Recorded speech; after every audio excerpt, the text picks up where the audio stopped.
Cela faisait plus de 2 mois qu'ils occupaient une place du quartier du Sanitas à Tours. La trentaine de migrants a été évacuée ce matin. Il était 6 heures lorsque l'opération a commencé. La préfecture d'Indre-et-Loire a donc mis en œuvre la décision judiciaire d'évacuation vieille de 2 mois. Les migrants, eux, ont été relogés. Aurélie Renaud. 6 heures ce matin, les forces de l'ordre procèdent à l'évacuation du campement illégal. Au total, 30 personnes, dont 13 enfants, quittent le Sanitas. Réveillez-vous, on va changer la place, on va changer à l'hôtel, fini les tentes, voilà. T'étais calme? Ah oui, c'était calme, c'est rien, c'est calme. Question, pourquoi le camp a-t-il perduré cet été? Selon la préfecture, les personnes les plus vulnérables ont toujours été prises en charge en juillet et en août. Pour les autres, la gestion au cas par cas était difficile car différents migrants allaient et venaient chaque semaine.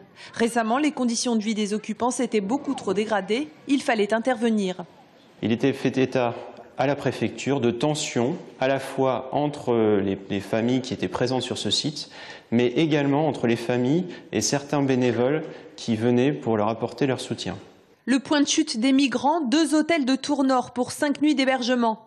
À leur arrivée ce matin, les services de l'État auraient analysé chaque situation. Certains sont demandeurs d'asile et seront pris en charge dans des CADA. D'autres, déboutés de leurs droits, seront à nouveau hébergés provisoirement par le 115.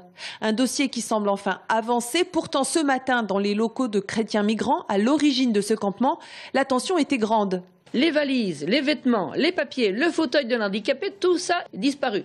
Donc ils se retrouvent avec ce qu'ils ont sur eux, et même pas leurs papiers puisqu'ils les ont perdus. Alors je trouve que c'est un peu dégueulasse des procédés pareils, parce que si on avait été là, on aurait quand même sorti les papiers des tentes, réveillé des gens en pleine nuit avec des bébés. Il y a une dame qui a un bébé de 8 mois, les réveiller comme des malhonnêtes, c'est pas digne de la France.